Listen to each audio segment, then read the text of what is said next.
E neste momento eu gostaria de convidar aqui para o próximo painel, que tem como tema perspectivas e desafios para os próximos 10 anos, onde o Marlos Alves, que é o diretor-presidente da Algar Farming, é o moderador. Então, se achegue, Marlos, e teremos aqui também como convidados desse super painel o Marcelo Prado, ele que é presidente da M Prado Consultoria. Seja muito bem-vindo, Marcelo. E também o Fernando Degobi, ele que é presidente da Cooper Citrus. É importante, Marlos, olhar essas perspectivas aí para os próximos 10 anos, considerando esse momento atual em que estamos vivendo? Com certeza, eu acho que sempre é importante a gente olhar, né? E em especial agora, né? Eu acho que a gente vai ter uma oportunidade aqui fantástica de falar com o Marcelo e com o Degobi, que vão poder compartilhar um pouco das experiências, enfim.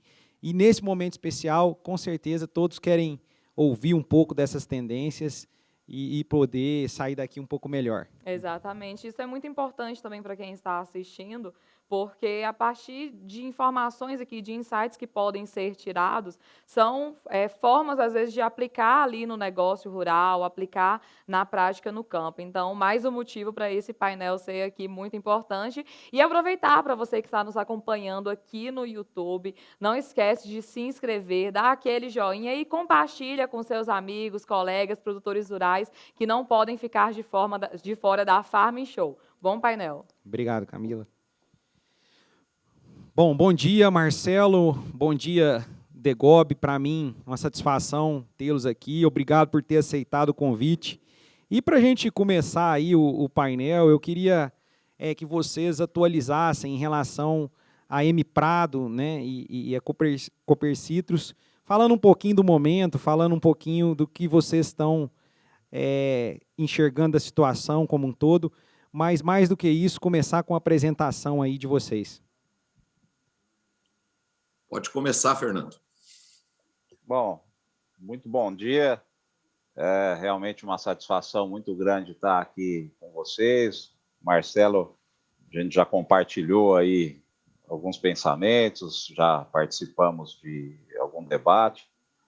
E agradecer o convite, Marcos. A Algar sempre é uma referência, né, quando se fala de inovação, de empresa que busca a integração. E atualizar um pouco da Cooper Citrus. A Cooper Citrus é uma cooperativa de produtores rurais, nasceu em Bebedouro há 44 anos. Temos atividades em todos os segmentos da área agropecuária.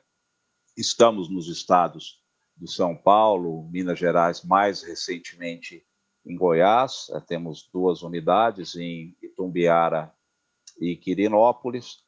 Faturamos o ano passado 4,8 bi de reais. A Cooper cresce nos últimos 10 anos 20% em média, nos últimos 10 anos, 20% ao ano, em média.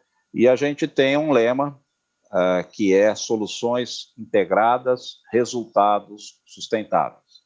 Então, sempre buscando integrar ao máximo um amplo portfólio, serviços, a tecnologia como um catalisador disso tudo, otimizando esses processos e buscando oferecer para o produtor resultados sustentáveis. Nosso propósito é entregar valor para o produtor e, sendo uma cooperativa, realmente esse propósito ele fica muito forte. Então, muito obrigado, espero poder contribuir com algumas experiências.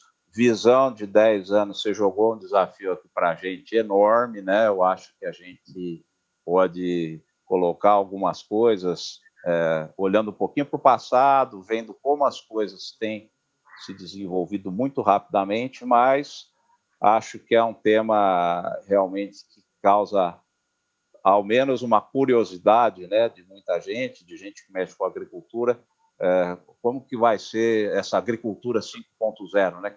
Já está batendo a porta aqui. E passar para o Marcelo aí dizer que é um prazer, viu, Marcelo, estar mais uma vez com você, tá? Um abração. Bom dia, amigos e amigas. Bom dia, Marlos. Bom dia, Fernando. Para mim, uma honra e um prazer muito grande estar aqui hoje com vocês. nós estamos muito motivados e com muitas visões e esperanças positivas para o agro.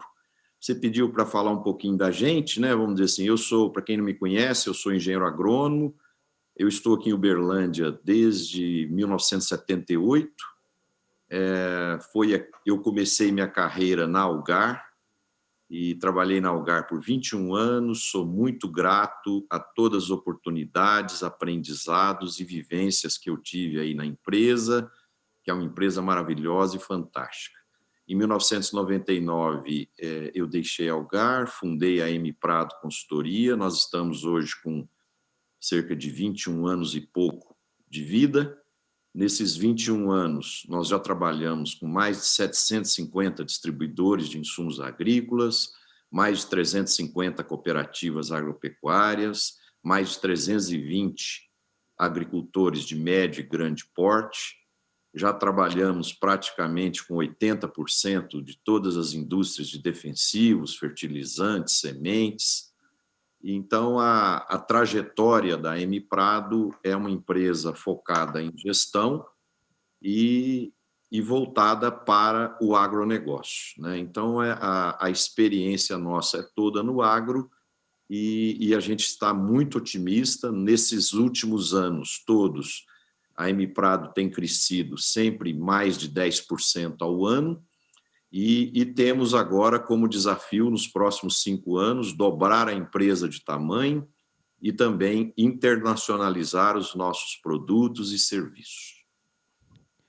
Perfeito, Marcelo Degobi. Eu acho que para a gente começar o debate, eu vou convidar vocês, podemos começar com o Degobi, a mostrar um pouco do panorama e algumas projeções que eu acredito que vocês tenham preparado aí, para que a gente possa fazer esse aquecimento e aí sim entrar no debate. Pode ser? Vamos começar com você, Degobi? Pode ser.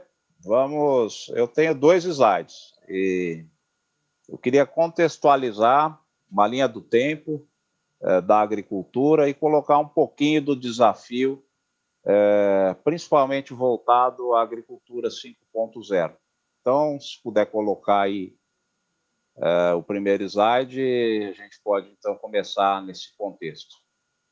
Vamos lá, pessoal, vamos projetar aí os slides.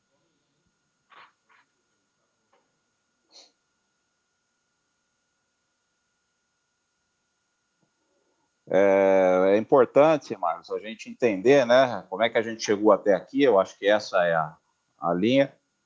Eu preparei um material, tem algumas adaptações, é um slide que eu fiz aqui, entendendo, né, todo esse movimento da agricultura, desde a idade do cobre, né, quando começou esse movimento, que a gente pode classificar como agricultura 1.0, isso aí 3.300 anos antes de Cristo, e quando se usava tração animal, força animal, já começou a ter roçar o mato, usar o esterco já como uma forma também de fertilizante, e depois viemos para enquanto a gente tenta colocar o slide, mas eu já vou colocando aqui a evolução e depois, se conseguir colocar o slide, a gente acompanha.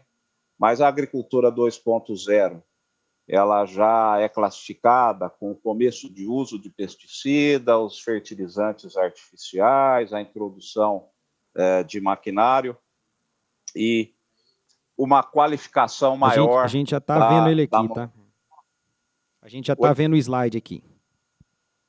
Eu não estou conseguindo ver, mas então tudo bem que eu tenho aqui essa sequência. Então, quando você fala da agricultura 2.0, a gente fala aí a primeira fábrica de fertilizante foi em 1843, o pesticida foi inventado na Primeira Guerra. Então, praticamente falando aí do início do século, metade do século XIX, início do século XX, você vê quanto tempo, né, que teve para ter realmente esse salto, essa evolução. Quando você fala de agricultura 3.0, a gente já vai remeter à década de 90, e aí você começa com a análise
sistemas de aprendizagem cada vez mais profundos, uma modelagem estatística cada vez mais avançada, robótica de ponta, e aí a gente coloca aqui por nossa conta a sustentabilidade.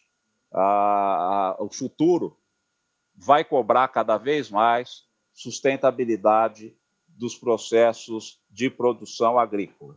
E eu quero dar um exemplo, uma grata surpresa para todos, né, de um lançamento que está aí nas mídias essa semana, que é um equipamento da Jacto, o Arbus 4000 JV, um pulverizador autônomo.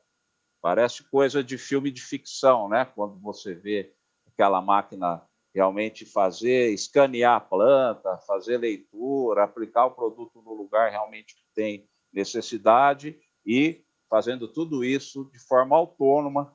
Então, eu cito aqui já como um sinal dos tempos aí, que a gente já tem ações com robótica de ponta, com essas aprendizagens, partindo um exemplo só que eu quero colocar aqui, para parabenizar o grupo onde eu também tive prazer e a honra de trabalhar. Então, dentro desses processos, se puder passar o próximo slide, o principal desafio é entender, diante de tantas soluções que são apresentadas, eu classifiquei aí como um tsunami de soluções, né? Essa figura representa o agricultor ali, em frente a essa onda, né? Um número enorme de startups, um número enorme de gente desenvolvendo tecnologia, e a gente sabe que muitas não estão causando impacto. Eu sei, por experiência, que o que às vezes faz com que uma inovação não tenha sucesso não é que a inovação não é boa, às vezes ela está no time errado. O que mata muita empresa e ideias é tentar colocar no tempo errado, e aí ela não oferece resultado, não dá viabilidade econômica. E eu estive, no final do ano passado, fazendo um curso em Tel Aviv, no IDC, que é uma universidade que trabalha muito com inovação lá, e eu pude acompanhar que há 2 anos atrás o índice de sucesso, né, das 7.500 startups que tem lá em Israel, ele era em torno de 7% até 8%, e o ano passado foi menos de 3%, número que eu pude verificar lá. Isso corrobora um pouco com esse pensamento de que essas inovações elas precisam ser um pouco mais calibradas, elas precisam estar sendo oferecidas também no time. Esse é um dos principais desafios que eu vejo, é realmente oferecer soluções de impacto. E com relação à agricultura, que é o nosso tema, o outro desafio que eu vejo é fazer com que o jovem se interesse mais pelos processos de produção agropecuária. Porque quando você visita centros de inovação, eu tive no CIC em Cambridge há 2 anos, lá naquele momento tinham 650 projetos de inovação, só tinha, desses 650, tinha 5 do agro. 5 projetos do agro. E aí eu quis entender o porquê, né, tão baixo, já que a agricultura é tão importante, e a gente percebe que essas pessoas que estavam lá inovando não sentem as dores do agro. Eles sentem as dores do transporte, da hospedagem, da locomoção, da alimentação, e aí começam a ter as ideias, montam grupos, começam a desenvolver os projetos, e a gente, como cooperativa, como empresa, Marcelo, como um consultor renomado do agronegócio, o nosso desafio realmente é incentivar essas novas gerações a ir ver como é que funciona a plantar soja, como é que colhe cana, como é que processa o trigo, como é que produz o gado, como que são todos esses processos que vocês, de uma forma muito inteligente e realmente útil, estão tratando desse farming que a Algar está preparando aqui, que a gente está tendo a honra de participar. Ok, obrigado, Degob. Vamos ver um pouco desse panorama aí na visão do Marcelo, para que a gente possa evoluir na discussão. Marcelo, fica à vontade. Bem, Marlos, eu queria começar a minha apresentação para que a gente possa olhar o futuro do agro dos próximos 10 anos aí, a gente precisa fazer um apanhado primeiro como que está a nossa economia para entender o momento do agro e projetar o futuro do setor. Então, se a gente passar rapidamente por alguns dados e indicadores da economia brasileira, a gente vê que a gente vai fechar o ano hoje com menos 5,5% de crescimento do PIB, ou seja, crescimento negativo devido aos impactos da pandemia. Prevê-se uma expansão para 2021 de 3,5%. A inflação está bem controlada, 1,6%, devemos fechar o ano que vem ao redor de 3%. A gente tem uma taxa Selic de 2%, a taxa mais baixa da história, e uma projeção de 2,75% para o ano que vem, e um câmbio que deve fechar no final do ano em 5,20 e em final de 2021 em 5 cravado. Quando a gente olha já o desempenho atual do agronegócio, a gente começa a perceber a força e os números muito significativos que o setor vem apresentando. Então, eu quero passar rapidamente por alguns números. O ano passado, a gente representou 21,4% do PIB brasileiro. Esse ano, nós vamos representar 23,6% do PIB, com um crescimento de toda a cadeia ao redor de 2,5%. Quando a gente olha isoladamente só a atividade agropecuária, nós vamos chegar a um PIB de 742 bilhões e um crescimento de 10,1%, só lembrando que a economia decresce 5,5% e o agro dentro da porteira cresce 10,1%. Quando a gente olha isoladamente a agricultura deve finalizar o PIB, só o PIB agrícola, ao redor de 494 bilhões e um crescimento de 12,3% em relação ao ano passado.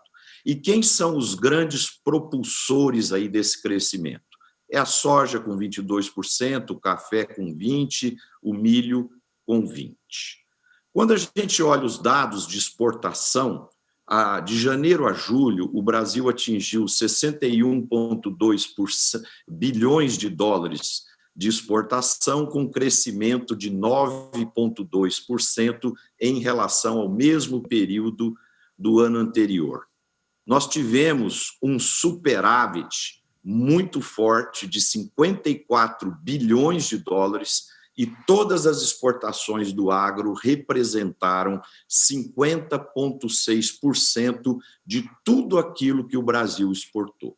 Então, esses números mostram no presente o vigor e a força do agro.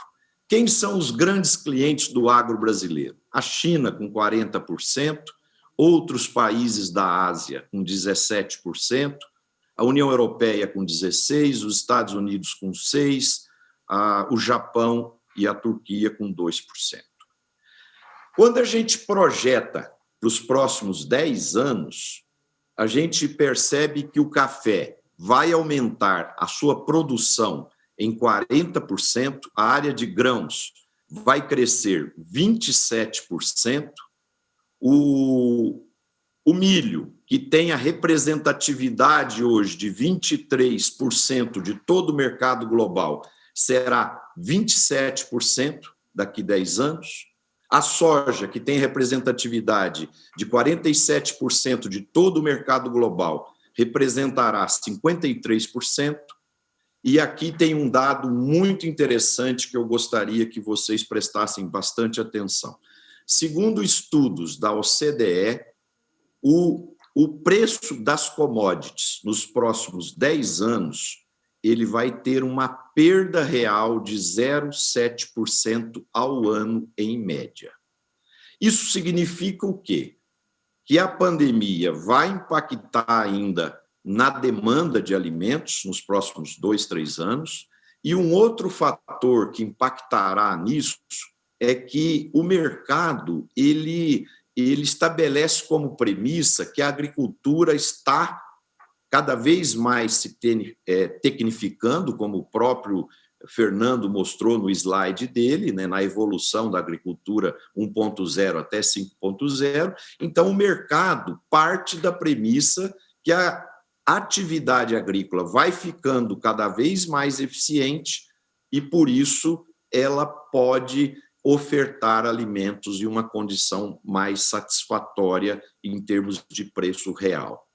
Quando a gente faz uma análise de perspectivas para os próximos 30 anos, a gente percebe o seguinte, que em 2050 nós vamos ter uma população ao redor de 9,7 bilhões de habitantes.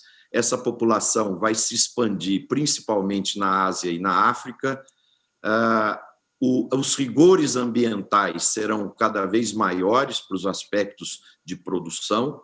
A preocupação com alimentação saudável será uma constante na população, porque todo mundo quer aumentar os seus índices de longevidade, saúde, né, vamos dizer assim, e para alimentar toda essa população será necessária a ampliação de 50% da oferta de alimentos no mundo nos próximos 30 anos.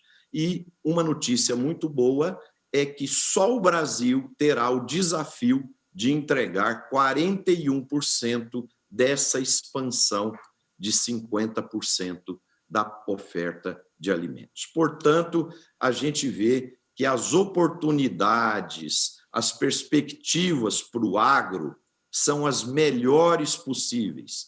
Isso não significa que nós também não tenhamos que fazer o nosso dever de casa, né? Então, teremos vento soprando a nosso favor. Agora, precisaremos fazer os nossos deveres de casa.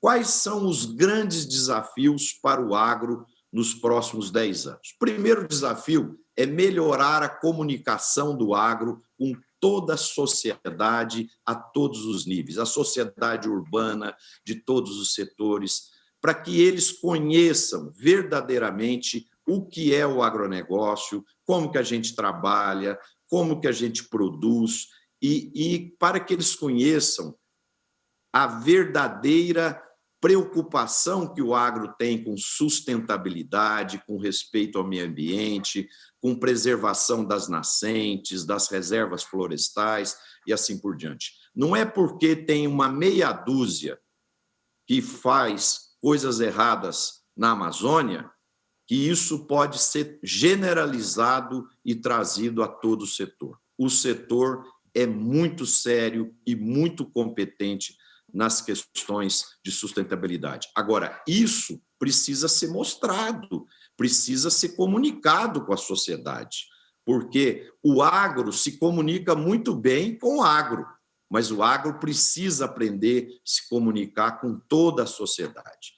Nós também precisamos nos preocupar em geração de valor. Por quê? O Brasil é um grande exportador de commodities, né? E isso, nós temos que ter orgulho disso, mas nós temos que começar a perseguir a produção de produtos bem mais elaborados, e nós temos tecnologia e capacidade para isso. Basta que a gente dê foco a essas questões. Por exemplo, em vez da gente exportar o café para a Alemanha e para a Itália se destacarem mundialmente como os maiores exportadores de café gourmets e cafés de alto valor agregado, por que a gente não pode fazer isso aqui no Brasil, né? E já exportar o produto de valor agregado já pronto e acabado. Com isso, a gente vai gerar mais impostos no Brasil para desenvolvimento do país, nós vamos gerar empregos, né? Então, isso promove um ciclo virtuoso de desenvolvimento. Outra preocupação que o agro precisa ter, o agro já provou para o mundo aí fora que nós somos muito capazes empresarialmente. Agora, nós precisamos começar a mostrar os nossos valores humanos, de valorização às pessoas, de desenvolvimento regional, de geração de emprego, né? Então, isso também são coisas que o agro tem que começar a se preocupar.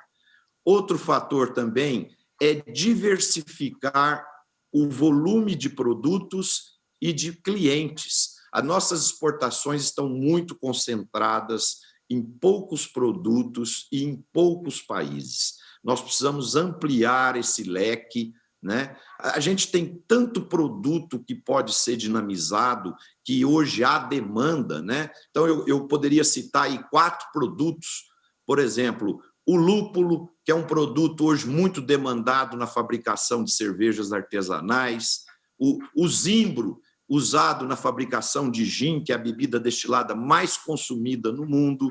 Nós temos hoje a ervilha amarela, que é muito usada na produção de hambúrgueres para vegetarianos, né? Tem o grão de bico, tem o gergelim, ou seja, nós precisamos ampliar o leque dos nossos produtos. Nós também temos hoje, o Fernando citou muito bem a agricultura 4.0, a agricultura 5.0, mas nós temos hoje uma baixa conectividade no campo. Apenas 25% das áreas das fazendas têm acesso à internet. Para que a gente tenha essa agricultura totalmente tecnificada, que está disponível aí hoje, nós temos que fazer a conectividade chegar a todos os níveis. E, por último, eu tracei também aqui alguns desafios para os empresários que estão hoje no agronegócio. O primeiro grande desafio é construir uma cultura voltada para a inovação. O Fernando também mencionou isso. Gente, o mundo muda numa velocidade muito rápida e as fazendas, toda atividade agro precisa estar totalmente sintonizada com essa cultura de inovação. E a inovação não vem só do presidente da companhia, não. A inovação tem que vir de todos. Então, quando essa cultura de inovação é instalada na organização, ela cresce de uma forma muito mais rápida, muito mais eficiente. Outra coisa importante é preocupar com as questões de gestão e governança do negócio. Na nossa opinião, nos estudos da Emiprado, apenas 20% dos grandes agricultores têm excelência em gestão e apenas 5% dos pequenos e médios alcançam esse índice. Portanto, temos um longo caminho a ser percorrido aí nas questões de gestão. E por que eu digo isso? Porque a agricultura é uma atividade empresarial igual outra qualquer, e ela precisa de planejamento, ela precisa de gestão, de controles financeiros, de capacitação. Então, todas essas questões precisam ser trabalhadas no agro, além, evidentemente, das questões tecnológicas de produção. Também é fundamental que o empresário do agro tenha uma estratégia bem definida, que ele saiba aglutinar toda a equipe para remar a canoa no mesmo sentido e direção, para que as coisas fluam bem. É importante que o agro seja totalmente digitalizado, essa cultura digital tem que estar a todos os níveis. Nós precisamos impulsionar a produtividade da mão de obra e da atividade agrícola, mas a mão de obra é um ponto que muitas vezes a gente não para refletir. Enquanto a China, nos últimos 40 anos, cresceu a produtividade da mão de obra em 8,8% ao ano, o Brasil cresceu a produtividade abaixo de 1,7% ao ano. Quer dizer, então, nós precisamos capacitar mais o nosso pessoal, investir em treinamento, capacitação, e nós precisamos também construir bons planos de meritocracia para poder fortalecer a relação de parceria e trabalho de uma forma mais justa, para que os altos desempenhos possam ser valorizados e também que o agro comece a se preocupar com a sucessão desde muito cedo. E aqui, para finalizar, eu quero só fazer um comentário rápido. Nós fizemos uma vez uma pesquisa na Emiprado, que nós perguntamos para as pessoas: quando vocês pretendem se aposentar? 20% disseram aos 70 anos, 10% aos 80 anos. E pasmem os senhores e senhoras, 70% se sentem imortais porque não vão morrer nunca. Nunca pararam para pensar no processo sucessório. E outro dia, numa live com jovens do AgroInsper, eu perguntei para eles assim: quando que vocês acham que deveria ser planejado o processo de sucessão no agro? eles falaram assim, desde o dia que a empresa for criada, ela já precisa ter um plano de sucessão. É isso, Márcio. Obrigado, Marcelo. Acho que apresentação muito completa, né? Parabéns. E, assim, Obrigado. quando a gente olha sobre esse horizonte de potencial de mercados consumidores, eu acho que a gente tem duas linhas muito claras, né? A gente tem um potencial ainda quando a gente olha para a Ásia, para a África, com mercados consumidores que ainda estão até em uma primeira etapa, se a gente for analisar, né? Seriam mercados potenciais até para consumir as commodities, as matérias-primas. A gente está vindo de um painel de hortifruti, que eu acho que é um grande exemplo. A gente aqui da Algar Farm, até enquanto parceiro dessas empresas, vê que eles trabalham muito essa questão que você comentou da agregação de valor na cadeia, né? E isso deveria ser um exemplo até para os outros setores. Então, pegando um gancho no que você apresentou, eu queria ver a opinião de vocês, né? Aí podemos até começar com o Degob, em relação a isso, né? Esse movimento de crescimento e de potencial, dentro de todos os dados que você apresentou, vai ser um movimento concomitante, né? Ele vai acontecer de maneira, quer dizer, a gente vai crescer em commodities, na visão de vocês, a gente cresce na exportação de commodities, matéria-prima, para esses novos mercados que vão demandar mais proteína, enfim. E também crescemos com agregação de valor, ou primeiro vem um movimento, depois vem outro movimento. Qual é a visão de vocês nesse sentido?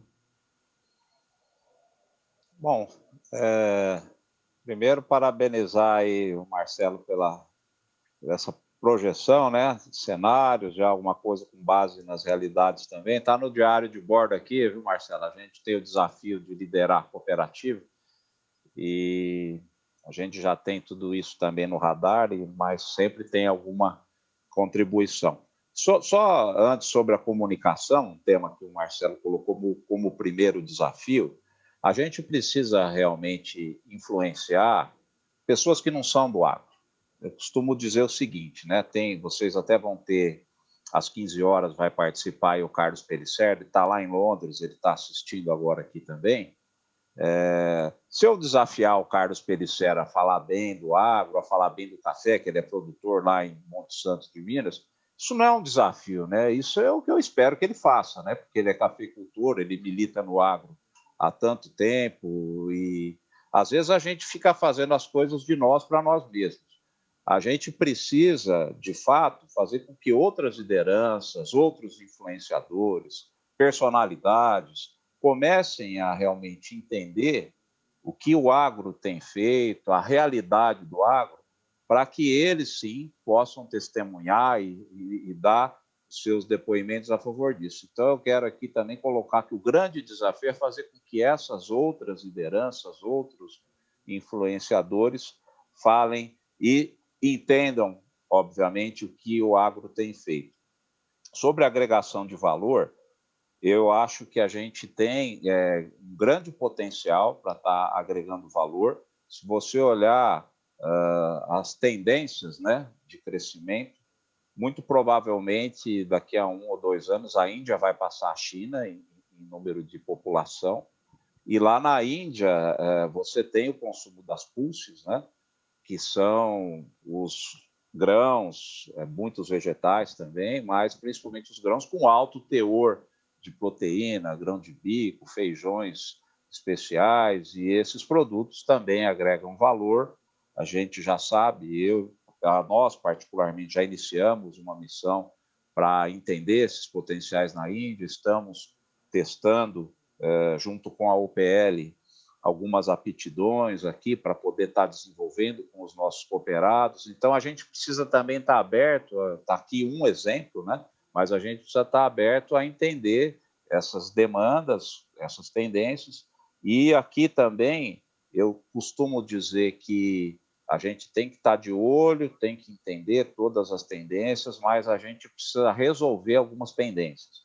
Se você ficar pensando muito em tendência e não resolver as tendências, você fica pelo meio do caminho. E aí, mais um ponto que o Marcelo tocou sobre estrutura, infraestrutura. Se a gente tem já hoje equipamentos que vêm com grande tecnologia embarcada, e o produtor, às vezes, está pagando 30% do valor por uma tecnologia embarcada, para ter uma telemetria, para acompanhar uma operação em tempo real. E aí você não tem transmissão de dados, você não tem cobertura de dados, você tem dois erros aí. Você está comprometendo o orçamento do produtor, que às vezes é muito precioso, e não está entregando valor com aquela tecnologia que você está embarcando. Então, em vez de agregar valor, isso está destruindo valor. Então, o grande desafio e a cultura que tem que ser desenvolvida, que foi aqui citado também, ninguém vai inovar se não desenvolver cultura de inovação na empresa. Não vai existir isso. Mas o grande desafio é entender realmente os caminhos para que você agregue valor. E também tenho como experiência, porque quando eu fazia meus cursos de marketing lá na década de 90, tinha muita orientação sobre capturar valor. Então, sempre se falava, precisa capturar valor, precisa capturar valor. E a vida ensinou, né, e o trabalho aqui da cooperativa também, que para capturar, primeiro você precisa entregar. Se você não fizer algo que entregue valor, você não vai capturar. Na verdade, você vai destruir. Então, entender dentro de todos esses processos o que é necessário ser feito para que o agricultor, que é aquele lá, que é o primeiro que precisa receber valor. Se ele receber o valor, toda a cadeia vai conseguir capturar o seu valor. Então, essa discussão de agregação de valor ela é muito profunda e a gente realmente precisa entender o que de fato agrega e entender a ordem, né? Quem é o primeiro que precisa receber o valor. Perfeito, obrigado, Degob. Eu acho que, na verdade, a agregação de valor, se a gente for segmentar ela, a gente pode ter vários horizontes, né? Inclusive, dentro da porteira, eu acho que existe um conceito ainda que tem que ser muito trabalhado, que é respeitar os ambientes de produção, né? As melhores culturas para cada um deles. Às vezes, a gente está forçando uma safra, uma safrinha, uma soja num ambiente que não é adequado, em detrimento da cana, enfim. Na área irrigada, às vezes, trabalhando com culturas de valor agregado menor. Então, dentro da porteira, a gente já tem um desafio em relação ao que agregar valor ou não, e tem todo esse também fora da porteira, que é o que eu comentei, e que eu gostaria que você desse sua visão, Marcelo, em relação a isso. Se são movimentos que estão paralelos um ao outro, quer dizer, a gente continuar explorando mercados aí, ou com parcerias com mercados que já são fortes em matéria-prima e transformando mais esses produtos, paralelo a isso, trabalhando com geografias que hoje são potenciais consumidores novos aí de proteína e crescentes. Ô Marlos, eu acredito que o Brasil pode trabalhar as duas vertentes de forma simultânea. A questão da cultura de commodity, ela é muito boa em um lado e ela dificulta a evolução em outro. A cultura de commodity passa por economia de escala, trabalhar com custo de despesas baixo e ter uma excelência em logística. Quando você, no commodity, consegue esse tripé, você se torna altamente competente e eficiente. O conceito de geração de valor, o primeiro passo é você romper com o modelo atual. Então, vamos dizer assim, é igual aquela pessoa que está obesa e precisa fazer uma dieta para poder ficar mais saudável, vamos dizer assim. Então, enquanto ela não entender que ela está obesa, ela não vai mudar os hábitos, ela não vai se conscientizar que ela precisa fazer exercício e assim por diante. Então, para resolver 50% desse problema, é uma coisa muito simples. Basta a gente se conscientizar que nós precisamos agregar valor. Feito essa conscientização, já resolvemos 50% do problema. Os outros 50% é trabalhar, pensar, refletir, aprender com os outros, viajar, ver o que os outros estão fazendo. Eu quero compartilhar alguns exemplos de viagens que eu faço. antes da pandemia, eu sempre fui apaixonado por viajar e eu aprendo demais viajando. Uma vez eu fui visitar uma indústria de azeite na Europa, em Portugal, e o português estava me explicando. Falou aqui, ó, 1 litro de azeite custa X. Aí eu coloco um pouquinho de orégano no azeite, então ele é azeite com orégano. Ele deixa de ser um commodity azeite e ele se torna azeite com orégano e sobe 50% do preço. Esse outro aqui é azeite com orégano mais páprica. Aí ele já vira 65% de agregação de valor e assim por diante. Quando você olha o vinho, por exemplo, o vinho comum custa 100. Agora, você põe ele 12 meses na barrica de carvalho, aí você conta uma história que aquela uva foi colhida em noites de lua cheia por funcionários altamente conscientizados com conceitos de sustentabilidade e que não sei o quê. Você cria uma história. Aquele vinho já vale 200. O brasileiro não sabe contar história. O europeu, você vai fazer uma visita em fazendas na Europa, a primeira coisa que ele faz é contar uma história. A hora que ele começa a contar aquela história, vai fantasiando, aquilo, a hora que você chegou, valia 100 aquele negócio. A hora que você sai, vale 200. Por quê? Porque a história é envolvente, a história toca. E, por último, eu vou te dar um exemplo. Eu fui o ano passado em Cartagena com a minha família e nós estávamos passeando pela cidade e resolvemos tomar um café. Entramos numa cafeteria, tinha um nome lá que eu não me lembro agora, e o meu filho começou a tomar um café gelado, a minha esposa pediu um café e tal, nós começamos a tomar o café, e eu, enquanto as coisas ficavam prontas, eu comecei a conversar com o vendedor. Falei, escuta, essa empresa aqui é de quem? Ele falou, não, essa empresa aqui é de uma família que produz o café a 40 quilômetros aqui de Cartagena, e a gente produz e a gente comercializa tudo que a gente produz aqui na nossa loja, isso no centro lá de Cartagena. Aí eu falei, eu quero levar um café desse para minha casa, para o Brasil. Quanto custa 1 quilo de café? Aí ele me falou lá, eu paguei, e a hora que eu estava saindo da loja, eu comecei a calcular, eu abri o telefone, vi a cotação de um saco de café aqui no Brasil, e peguei o valor que eu paguei e dividi pelo valor de 1 quilo de café aqui no Brasil. Agregação de valor, 22 vezes. 22 vezes. Então, gente, eu não tenho a receita de bolo para dar aqui, mas o que eu posso dizer? Nós temos que mudar a nossa cabeça. Nós temos que começar a nos preocupar em gerar valor para tudo aquilo que a gente faz, seja um produto, seja um serviço, e deixar de pensar com a cabeça de commodity. Por que é o commodity? Commodity é uma coisa padronizada, né? Então, se nós mudarmos a nossa cultura, 50% do problema está resolvido. Os outros 50%, cada um com seu jeito de ser, pensar, vai achar o caminho para gerar valor e gerar desenvolvimento, mais emprego e mais divisas para o Brasil. Perfeito, obrigado, Marcelo.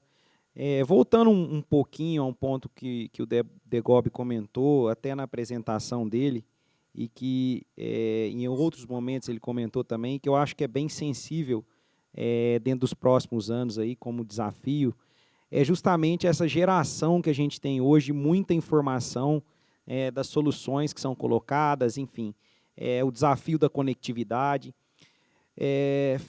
Fernando, como que na visão de vocês a gente pode evoluir nos próximos anos para que, de fato, essa chuva de dados, né, possa, de fato, se traduzir em eficiência operacional para o produtor? Eu acho que esse é um ponto que todos falam, temos muito dado, né, enfim, muita solução, porém, eu acredito que ainda um caminho muito grande em termos de chegarmos a resultados de ganho de eficiência operacional, né?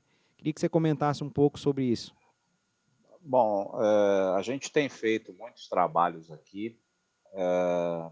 Eu tenho entendido que as coisas realmente precisam causar impacto. Tem muita coisa causando impacto.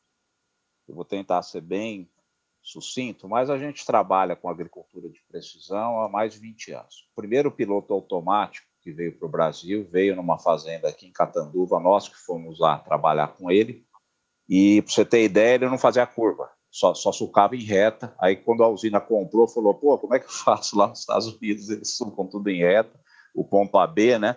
E tivemos que aprender, foi o primeiro desafio que eu tive na minha vida profissional, foi realmente entender como é que entregava aquele produto e que ele conseguisse sulcar num relevo que necessita fazer curva. Então, a partir daí, o conceito que foi formado aqui é que a tecnologia precisa, a inovação e a tecnologia precisam desembarcar nas propriedades. Esse é o termo que nós criamos. Muitas vezes eu participei de uma reunião do conselho de uma grande empresa e eles falaram, pô, mas eu fico brigando aqui para embarcar cada vez mais tecnologia, você vem falar aqui no conselho para desembarcar. Eu falo, não é esse o conceito. Eu acho que tecnologia embarcada é bom, mas como nós somos uma cooperativa que 80% do quadro é de médio para pequeno, até ou 90% pode ser considerado, são 38.500 produtores. Nós temos que fazer com que esses produtores produzam mais e melhor. Então, o conceito de desembarcar a tecnologia funciona em que sentido? Você vai trabalhar com imagens de satélite, por exemplo, ter diagnóstico de infestação de folha larga em cana, que já é possível, mucuna, merrêmia. Você georreferencia essas infestações, cria um plano de voo para um drone de pulverização, baixa esse plano de voo do drone, ele vai lá, faz autônomo essa aplicação, você só precisa fazer com que ele decole, e controla um problema que ele cresce a cada ano, na ordem, ele sai de 2%, vai para 8%, é geométrico a infestação dessa daninha, prejudicando a cana, prejudicando a colheita. Esse é um caso. Outro caso que tem pessoas que estão assistindo aqui, cafeicultores, que é fazer projetos de plantio de café sistematizados com os vantes, que são aqueles drones de asa fixa, com câmera multispectral, RGB. Você consegue um tridimensional da propriedade em detalhes extremos, você tem classes de declividade com uma precisão incrível e você consegue simular caminhamento de chuva, simular enxurrada e desenhar as linhas de plantio de modo a conservar o solo, reduzir manobra, otimizar percurso, e a gente tem conseguido, na prática, colocar 10% a mais de planta numa mesma área, que fez até alguns produtores, alguns que estão assistindo aqui, que já me mandaram mensagem, repensar um café que foi plantado há 5 anos, porque ele está falando, pô, tem uma oportunidade aqui de ter 10% a mais de plantas na mesma área. Eu tenho oportunidade de ter uma eficiência operacional 20% maior, de economizar 20% de diesel, de diminuir horas máquinas. Isso é sustentabilidade na prática. E aí, por que eu vou ficar mais 20 anos com esse café aqui, sabendo que eu posso ter todos esses benefícios através da tecnologia e da inovação? E o mais importante que a gente faz aqui, fizemos um plantio de 11 hectares para um produtor de araxá. Você fala, pô, se ele fosse comprar um piloto automático, uma antena para poder corrigir os sinais, porque você precisa implementar com a precisão que o projeto feito lá com os algoritmos e com as tecnologias te apresenta. Eu não tenho 80 mil para investir no equipamento desse para usar uma vez. Então, aí entra a parte de serviços que a gente tem trabalhado muito e feito. Então, hoje existe uma direção elétrica, e 1 hora de serviço você vai lá, instala num trator de 38 anos, tem um vídeo, inclusive, que nós fizemos, que viralizou, ele vai lá, sulca, você instala o receptor, nós temos assinatura de sinais de satélite que são liberados só naquelas horas que você vai usar, e num custo de R$1.000 por dia, vai a equipe, instala a direção, e nós sulcamos 12 hectares, e ele conseguiu ter todos esses benefícios na prática. Então, nós temos percebido que é muito importante ter os diagnósticos, ter os projetos, ter a tecnologia, mas principalmente entender aquilo que de fato impacta. E tem taxa variável de corretivo, tem taxa variável de fertilizante, tem a aplicação do weed seeker que só aplica onde tem dania, tem plantio com abertura e fechamento automático de todas as linhas, contando população de sementes. E, para finalizar, um último projeto que nós criamos, é inovador no mundo também, um produtor de milho doce, que planta 3 vezes embaixo do pivô. Nós conseguimos fazer um projeto de plantio e, em vez do pulverizador cruzar as linhas, pisando, amassando aquelas plantas que foram colocadas ali, porque a semente ela custa em torno de 22% do custo de produção do milho doce, nós fizemos o carreador do pulverizador no projeto. Então, aquela linha onde a roda do pulverizador vai usar, não plantou. E aí ficaram 2 linhas nas laterais que conseguiram mais espaço depois para crescer, e aí os nossos técnicos tiveram a ideia, por que colocar, então, em vez de 4 sementes por metro, vamos colocar 6 nessas 2 linhas, porque o milho vai crescer e essas 6 sementes por metro vão desenvolver melhor. Resultado, colhemos o milho há 15 dias, com o controle da população de semente, com a abertura e fechamento de seção e com o carreador do pulverizador, 22% a mais de produção. Perfeito, Degob. Eu acho que a gente, quando escuta esses cases, esses exemplos, é muito enriquecedor, porque, na verdade, assim, a gente vive mesmo um momento de, né, muitos dados e, às vezes, as pessoas que, inclusive as empresas que oferecem a solução, não sabem traduzir em exemplos. Então, quando a gente escuta os exemplos, o que está acontecendo, para a gente que está na ponta da produção, é sempre muito bom, né? Tem algumas perguntas, a gente já está chegando quase ao final aí. Aproveitar que o Degob está com a palavra, tem uma pergunta aqui do Carlos Pellicer, que vai estar com a gente aí na parte da tarde. Ele está perguntando como você consegue motivar seu time com toda essa rede de cooperados aí. Bom, primeiro, a gente sempre fala aqui que o que faz a diferença são as pessoas.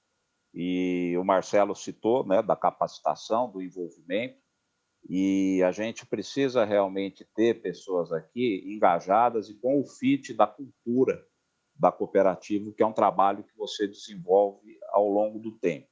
E é óbvio que precisa ter uma perspectiva de desenvolvimento de carreira, precisa ter programas de capacitação constantes, mas a gente também investiu aqui muito na ferramenta de CRM, porque a partir do momento que o nosso técnico, o nosso especialista, começa a entender melhor a atividade do cliente, ele é mais assertivo, a visita dele é mais útil, ele se sente mais útil. O Marcelo fez recentemente uma excelente pesquisa, eu tive a oportunidade de assistir o vídeo ontem, dizendo que o produtor rural, muitos não querem mais receber visita, e a grande maioria não deseja receber mais que 2 visitas por dia.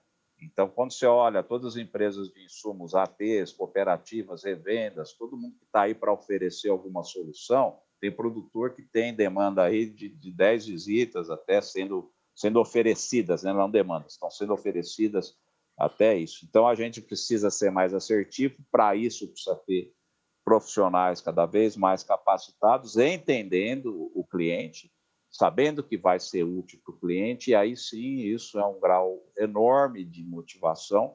E um exemplo disso, fizemos uma feira digital com mais de 140 expositores, com um ambiente totalmente construído em tridimensões, navegação 360, e um técnico nosso, a gente tinha um dashboard que sabia qual cooperado que tinha entrado, porque ele cadastrava, recebia um token e registrava a entrada dele na feira. E ele estava na área técnica, vendo uma palestra sobre café.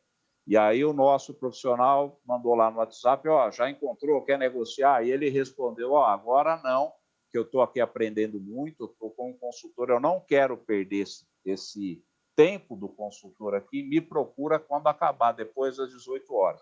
Então, através do WhatsApp, isso até o próprio consultor me mandou depois, dando como um exemplo, né? Olha como é que o nosso cliente lá está interessado nas questões técnicas, né? Então, ele deixou até a negociação de lado para aprimorar aquilo que estava lá. Então, eu acho que essa é uma forma de motivar, dando o devido valor, mas, assim, aquele vendedor tradicional que acha que só o relacionamento vai fazer a diferença, aquela história antiga, né? Eu preciso garantir os leitinhos das crianças, isso aí não vai ter mais. Esse profissional já acabou, e a gente precisa entender também quem a gente coloca para fazer esse alinhamento com o cliente. Perfeito, obrigado, Degobi. Marcelo, nós temos uma pergunta aqui direcionada também para você, do Hugues Wagner. Ele está perguntando qual a sua percepção em relação a essa corrida que a gente está tendo em relação aos estoques reguladores dos principais produtos, das principais commodities, dos principais players aí que estão operando, e qual o impacto disso aí para os próximos anos, se é que, na sua visão, existe algum impacto? Hugues, obrigado aí pela pergunta. A pandemia trouxe muita insegurança alimentar em muitos países que são importadores de alimentos, né? Então, todas as nações hoje estão procurando se estocar, ficar bem abastecidas, né? Porque ainda essa situação da pandemia não está controlada, a gente está vendo países que já estavam com a equação totalmente resolvida, estão tendo agora novos focos de infecção. Então, esse eu acho que é o principal fator. E uma outra questão, que a segurança alimentar vai ficar evidenciada para todas as nações daqui para frente, e eu acredito que o Brasil vai poder desenvolver excelentes parcerias com países importadores de alimentos da Ásia, do Oriente Médio, e isso será ainda mais oportunidades interessantes para o agro. E eu queria também comentar rapidamente, Marlos, um ponto aí que o Fernando colocou, né, brilhantemente aí das novas soluções e tecnologias. A Apple, essa semana, ela alcançou o valor de 2 trilhões de dólares, e sendo a única empresa e a maior empresa do mundo que chegou a esse patamar. E por que a Apple faz tanto sucesso? Porque ela tem tecnologia, aparência e simplicidade. Eu acho que essa palavra simplicidade está faltando ainda na agricultura digital brasileira. Por quê? Eu tenho ouvido vários agricultores dizendo que antes ele não tinha informação nenhuma, agora ele tem tantos dados, tantas informações, que ele não consegue saber o que ele vai fazer, né? Então, eu acho que um dos desafios que nós que estamos hoje no setor agro e o pessoal de tecnologia é tentar simplificar e integrar essas tecnologias para que a decisão que o empresário rural tenha que tomar se torne cada vez mais óbvias, cada vez mais simples, né? Então, essa integração dos dados e das informações, eu acho que é um ponto extremamente importante para que o agricultor possa usufruir o máximo dessa brilhante tecnologia que está aí hoje disponível no mercado. Obrigado, Marcelo. De fato, a gente já está chegando ao final aqui. A gente percebe que a gente participa de um cenário agrícola, né? O agro, de fato, como destaque na economia brasileira. Porém, quando a gente fala de projeções e dos próximos anos, a gente vê o quanto a gente ainda tem desafios, né? Já estamos aí como principal produtor de várias commodities, né? Temos um potencial enorme para ainda agregar valor no hectare cultivado, seja com irrigação, seja com 2 safras, né, com um aumento de portfólio de culturas, ou seja até com a abertura também de novas fronteiras, né, quando a gente olha aí praticamente aí quase 200 milhões de hectares ainda a serem explorados aí, que estão hoje em pastagens, né, isso sem ter impacto ambiental, podendo promover um ambiente de segurança, de sustentabilidade, uma imagem bacana para o mundo, e tudo isso ainda a ser trabalhado, né? Todo o desenvolvimento já trazido até aqui, toda a pujança que foi mostrada por você, Marcelo, aí, que já existe hoje, porém ainda com um horizonte fantástico pela frente. Eu queria agradecer vocês pela participação, queria agradecer por terem aceitado o convite e abrir a palavra para que façam as considerações finais aí. Podemos começar com o Degobi. Muito obrigado. A gente sempre aprende quando tem essa oportunidade, né, de estar ouvindo, e a própria reflexão que nós fazemos aí para poder também tentar contribuir com algumas experiências, com a nossa visão. Então, agradeço bastante e deixar como mensagem que os desafios, eles realmente são enormes. A dinâmica de mudança de cenário acelerou bastante, então você tem pouca previsibilidade e nesse tempo ela vai ser menor ainda, mas uma coisa é certa, né? Vamos nos concentrar naquelas coisas realmente que têm maior impacto, que é por aí que você começa e aí segue a linha da simplicidade e da efetividade, né? Que o Marcelo comentou aí, que a agricultura e principalmente médios e pequenos produtores, que são muito importantes para o sistema de produção agrícola, permaneçam na atividade. Muito obrigado a Algar, a você, Marcos, pelo convite, e espero nos ver pessoalmente aí em breve. Obrigado. Marlos, eu queria agradecer o convite seu para participar aqui desse importante evento. Queria agradecer a toda a sua equipe também, que nos atendeu com muito carinho e atenção. Queria agradecer os nossos internautas que estão aí nos assistindo. E eu quero deixar uma mensagem de otimismo. Apesar da gente estar vivendo ainda esse drama da pandemia, eu acho que o agro brasileiro tem mostrado a sua competência, o seu valor e quanto ele pode promover ainda para o Brasil, em termos de desenvolvimento, de geração de emprego, de melhoria da condição de vida de todos os brasileiros. Agora, ao mesmo tempo, esse êxito que o agro está alcançando, ele exige de todos nós que estamos dentro da cadeia produtiva do agro que a gente preserve o pé no chão, a humildade e continue lutando com a mesma tenacidade, com a mesma determinação, com a mesma garra, porque os esportes ensinam muito para a gente. Por exemplo, nós vimos aí o Flamengo super campeão, que ganhava de todo mundo e tal. Começou agora o Campeonato Brasileiro, já tomou um couro lá em Goiânia de 3-0 do Atlético, que subiu da segunda divisão. Quer dizer, então o esporte mostra para a gente que ninguém é soberano, ninguém é invencível, ninguém é o máximo, né? Então eu penso assim, o agro atingiu resultados brilhantes, mas nós temos que continuar preservando a nossa simplicidade, a nossa humildade, a nossa luta, a nossa garra, para a gente continuar nos conservando nessa posição de destaque, porque chegar ao topo não é tão difícil, mas se manter lá é bem difícil. Então, o agro precisa ter essa consciência e essa responsabilidade. E muito obrigado a todos. Para mim foi uma honra, um privilégio estar aqui hoje com vocês. Obrigado mais uma vez ao Degob, ao Marcelo. Com certeza saímos com grandes aprendizados aqui e grandes desafios também, grandes provocações, que era o nosso intuito.